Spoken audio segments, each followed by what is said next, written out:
As reported, Ukraine targeted Russian territory with US-made ATACMS in its first public announcement of such a strike since the second Trump administration began.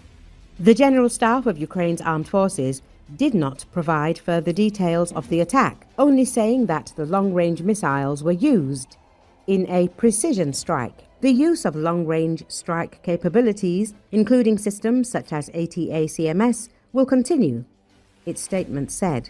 In this case, Russian Ministry of Defense was once again caught in a lie, attempting to pass off old video footage as a successful strike on Ukrainian ATACMS launchers.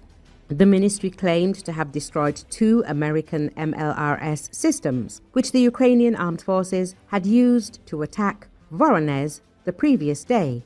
According to Moscow, the strike was carried out by an Iskander-M system in the Volosskaya Balakleya area, and launchers with ammunition and personnel were allegedly destroyed. To confirm this, the Russians published a video from a drone's thermal imaging camera. However, even Russian propagandists quickly noticed the discrepancy. Z-blogger Alex Parker pointed out that the video is identical to footage of last year's strike on the Sumy region, published by the Ministry of Defense on September 5, 2024. The only difference is that the older video was slightly zoomed in and cropped in an attempt to pass it off as new. Amid the failure of the fake evidence, the only fact that remains is that Voronezh was indeed attacked on November the 18th. Local residents and pro-Russian public groups reported the use of ballistic missiles. The General Staff of the Armed Forces of Ukraine later confirmed that ATACMS missiles were fired at Russian territory but did not disclose any details.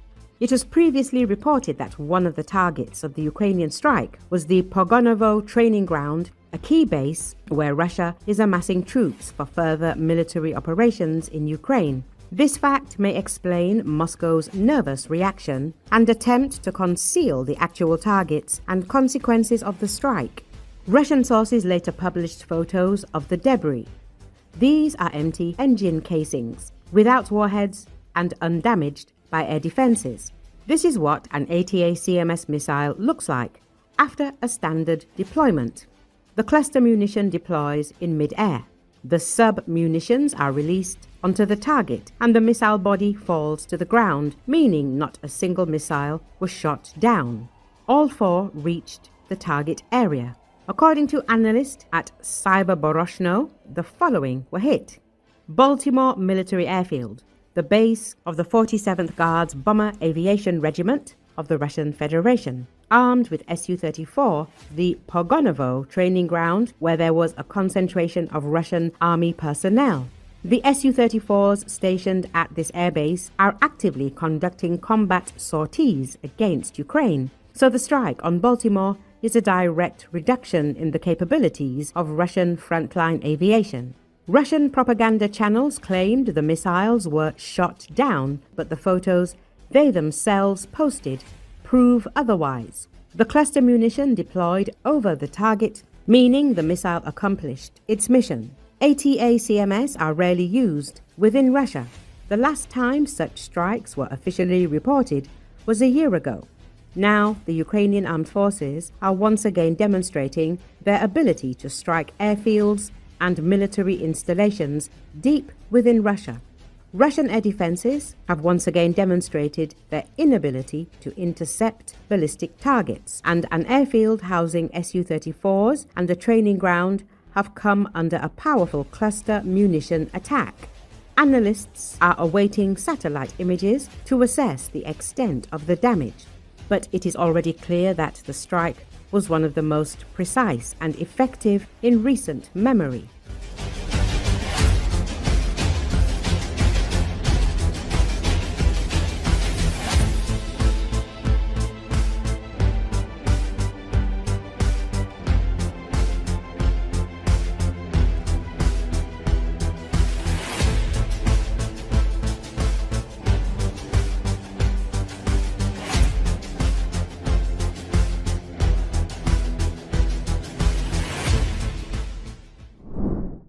Germany presented its newly developed Leopard 2A8 tank in Munich on Wednesday, as the European Union unveiled a new defense spending package amid continuing tensions with Russia. The systems we see today and the industrial cooperation behind them matter not only to Germany but to all of us, said German Defense Minister Boris Pistorius at the launch. They strengthen our collective defense, our ability to deter and our unity at a time when unity is being tested every single day. According to reports from German news agency DPA, the German Armed Forces will receive the first vehicles for testing in 2026 and will conduct intensive suitability tests. The first battalions will then receive the vehicles, starting with soldiers from the Lithuanian brigade stationed in the Baltic states to protect the eastern flank. A range of other European nations including the Netherlands, Norway, Sweden, and Czechia have also placed orders for the tank, according to DPA.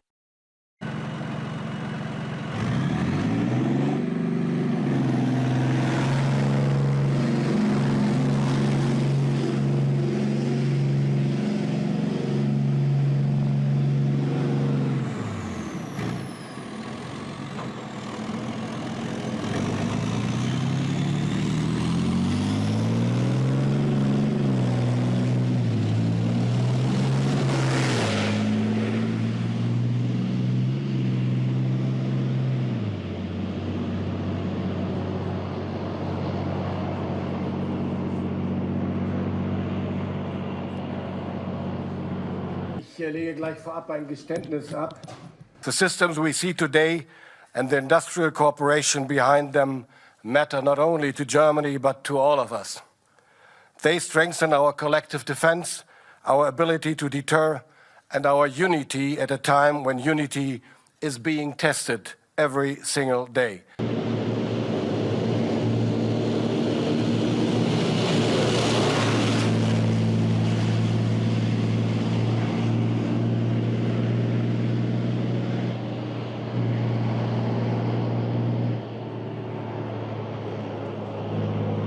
Die Bundeswehr braucht moderne, leistungsfähige Systeme.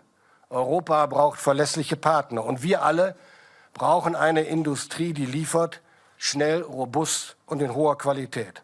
Lassen Sie uns diesen Weg gemeinsam weitergehen. Entschlossen, partnerschaftlich, vertrauensvoll und mit dem Tempo, das die Lage erfordert. Mit Vollgas.